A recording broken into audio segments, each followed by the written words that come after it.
Virgo, Sun, Moon at Rising. Kung lately parang ikaw na naman ang kailangang maging matatag para sa lahat, pakinggan mo muna to. May energy dito na pagod ka na sa isang situation na paulit-ulit mong inaayos pero parang ikaw pa rin ang sumasalo ng consequences. At ang mas mabigat, hindi lang ito tungkol sa pera. May family matter na parang may emotional weight din sa'yo. Channeling your energy. Your soul calls here. Sa money, nakikita ko na may ginagawa kang paraan para maibalik ang stability mo. Hindi ito yung energy na wala kang ginagawa. Actually, marami kang iniisip, pinagkakakitaan, inaayos o pinaplano.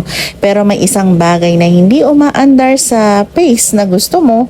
Parang may effort pero delayed ang result. At Virgo, may warning ako dito. Huwag mong ubusin ang sarili mo kakasalo ng problema ng ibang tao. May tendency kang isipin, ako na lang, lalo na kapag family ang involved, pero kapag ikaw ang nauubusan, sino ang sasalo sa'yo? May possibility din na may financial cycle na umiikot. Yung dating problemang akala mo tapos na, may connection pa pala sa present situation. Pero hindi ibig sabihin na habang buhay kang nandyan. Ang kailangan ngayon ay mas maingat na decision making. Huwag emotional ang magiging basis ng gastos, pautang o commitment. Sa family naman, may isang tao na parang hindi nagsasabi ng buong iniisip niya. Hindi ko nakukuha na kailangan mong pilitin silang magsalita. Mas nakikita ko na kailangan mong obserbahan kung ano ang ginagawa nila, hindi lang kung ano ang sinasabi nila. At may isang Virgo dito na unti-unting nagsaset ng boundaries. Hindi dahil wala ka ng pakialam, pagod ka lang maging taong laging available kapag may kailangan ng iba.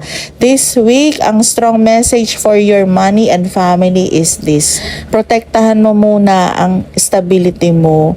Hindi selfish ang mag-ipon, hindi selfish ang magsabi ng hindi muna. At hindi mo kailangang patunayan ang pagmamahal mo sa pamamagitan ng palaging pagsasacrifice. May bagay kang kailangang tingnan ng mas malamig ang ulo mo bago ka gumawa ng final financial decision. Kapag hindi malinaw, huwag mong madaliin.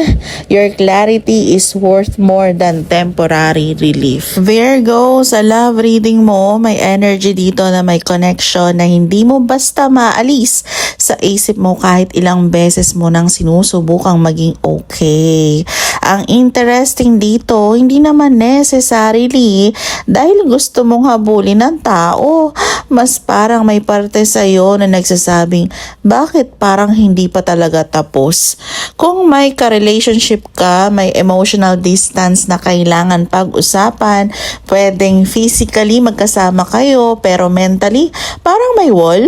May mga bagay na hindi sinasabi para hindi magkaroon ng away. Pero habang hindi pinag-uusapan, mas lalo itong naiipon. At Virgo, may nakikita akong tendency na masyado mong kinokontrol ang emotions mo.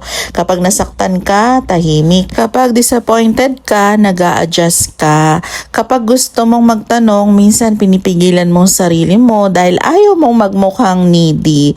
Pero may point na hindi na sapat ang okay lang ako. Kung single ka naman, may isang connection na parang may unfinished emotional thread.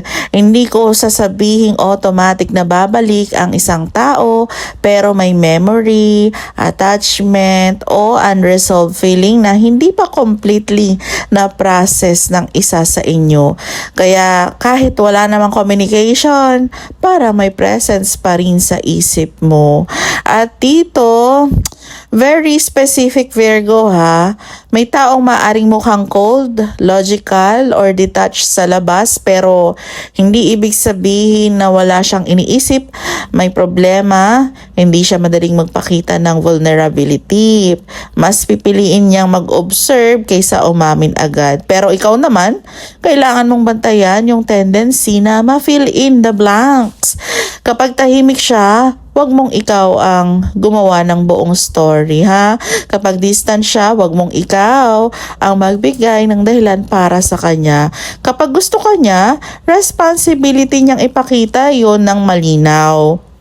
May isang realization dito tungkol sa love. Hindi lahat ng connection kailangang pilitin para magkaroon ng closure. Minsan, ang clarity mismo ang closure. At kung may person kang iniisip habang pinapanood mo to, tanungin mo yung sarili mo. Mahal ko ba talaga siya o attracted lang ako sa possibility kung ano sana kami? Because those are two very different things. This week, your love energy is asking you to stop guessing and start observing. Kung may sincerity, makikita mo yan. Kung may effort, mararamdaman mo. Kung may intention, may consistency. Huwag mong ibaba ang standard mo para lang hindi mawala ang isang connection. Virgo, dito nagiging interesting ang reading mo kasi may energy ng paglayo sa isang environment na matagal mo nang iniisip kung iiwan ba o hindi. Kung may plano kang lumipat ng bahay, mag-rent ng bagong place, mag-move out, magpalit ng location o magsimula sa ibang environment, hindi ito mukhang simpleng spontaneous decision. Matagal mo na itong pinag-iisipan, ano? May practical consideration, pera, stability, family, trabaho, at kung magiging worth it ba talaga ang pag-alis. Pero may hesitation. Parang isang part ng sarili mo gustong umalis habang another part keeps asking, sigurado ba akong kaya ko? At Virgo, doon ko nakikita ang pinaka-blockage mo. Hindi dahil walang possibility, kundi dahil masyado mong iniisip lahat ng pwedeng mangyaring mali bago mo pa man subukan. Kung OFW, may strong indication ng foreign environment, distance, paperwork, planning, or opportunity connected to another country. Pero hindi ito babasahin as automatic kang aalis, ha. Mas nakikita ko na may plan at possibility na kailangan munang dumaan sa maraming practical steps. Pwedeng application, pwedeng documents, pwedeng financial preparation, pwedeng naghihintay ka ng tamang timing, pwedeng may country kang pinag-iisipan pero hindi ka pa completely decided. At may isang bagay na gusto kong sabihin sa'yo, Virgo, huwag kang pumili ng bansa o opportunity dahil lang mas mataas ang pera. Tingnan mo rin ang living condition, contract, expenses, safety, accommodation, workload, at kung ano talaga ang magiging quality of life mo doon. Kasi ang energy mo ngayon isn't simply about makaalis. It's about makapunta sa lugar na mas sustainable para sa'yo. Kung may travel or relocation plan ka, may possibility na kailangan mong baguhin ang original arrangement. Pwedeng schedule, budget, destination, accommodation, or even the person you're supposed to go with. And strangely enough, that adjustment may actually make the plan more realistic. May Virgo rin dito na parang dalawang choices ang hawak. Stay where you are and continue the familiar setup, or take a risk and build something somewhere else. Huwag kang magdesisyon dahil sa pressure, pero huwag mo ring i-cancel ang isang magandang opportunity dahil lang natatakot ka sa unknown.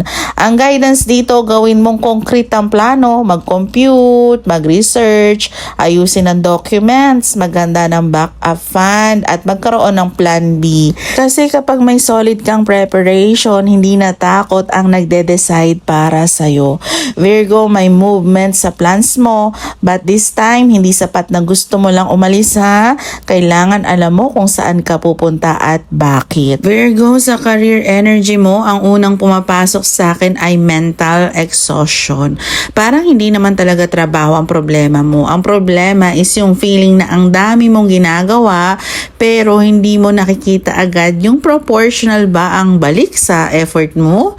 May Virgo dito na parang paulit-ulit na nagtatanong sa sarili, ito pa ba talaga ang gusto kong gawin? At interestingly, hindi ko nakukuha na kailangan mong biglang bitawan lahat. Mas nakikita ko na kailangan mong baguhin yung paano mo ginagawa ang isang bagay. May part ng career mo na naging repetitive. Ginagawa mo na dahil nakasanayan mo na, pero deep inside, alam mong kaya mong gumawa ng mas strategic na approach. Kung employed ka, possible na may situation sa workplace na kailangan mong maging very careful sa communication, ganun. May taong hindi mo kailangang awayin or kaawayin, Virgo, pero kailangan mong matutong maging firm without over-explaining yourself. Ganyan. Hindi lahat ng opinion kailangan mong sagutin naman. Hindi lahat ng criticism kailangan mong patunayan na mali. At hindi lahat ng bagay kailangan mong ayusin personally. Kung business or self-employed ka naman, may message dito tungkol sa consistency and refinement. Baka hindi naman kulang ang potential mo. Baka kailangan mong tignan kung saan ka naglalabas ng effort na hindi naman nagbibigay ng return. This is the week to ask, ano ba talaga ang worth ng oras ko? Kasi may tendency ang Virgo na maging sobrang hardworking tapos nakakalimutan ng i-check kung productive pa ba talaga ang ginagawa niya. And I also feel na may isang decision na kailangan mong gawin using logic, not fear. Kapag may offer, contract, business arrangement, job opportunity, or financial commitment, basahin mo lahat. Huwag kang ma-pressure dahil lang may nagsasabing sayang ang opportunity, Virgo. Kung maganda talaga, dapat kaya nitong tumayo kahit pinag-iisipan mo muna. For your guidance, Virgo, protect your energy and protect your resources. Hindi ibig sabihin nito na maging cold ka. It means matutong pumili kung saan ka magbibigay ng atensyon. May mga bagay na hindi kailangan mong habulin, may mga tao na hindi kailangan mong kumbinsihin, at may mga opportunities na kailangan mong suriin bago mo sabihin yes. Ganun. And ang pinakamalakas na advice ko sa iyo, stop making decision just to escape discomfort. Make decision that's actually improve your position. Kasi may malaking difference between running away from a difficult situation and strategically choosing a better one. This week, keep your head clear, observe first, plan carefully, speak only when necessary, and kapag kailangan mong pumili, piliin mo yung desisyon na magbibigay sa'yo ng mas malaking control over your future. Not temporary relief, ha? Virgo, hindi mo kailangang madaliin ng next chapter. Kailangan mo lang maging honest kung saan mo talaga gustong dalhin ang buhay mo. Virgo, hanggang dito muna ang weekly reading natin. Kung may tumama sa'yo sa reading na to, wag mo agad i-dismiss. Balikan mo yung part na pinaka nag-resonate sa sitwasyon mo ngayon. Thank you so much for spending your time with me and for trusting Astro Luna Quest. I'll see you sa next reading. Take care of yourself, Virgo, and remember, hindi mo kailangang madaliin ang mga bagay na kailangan munang mag-align. Thank you for watching, Virgo. See you on the next one.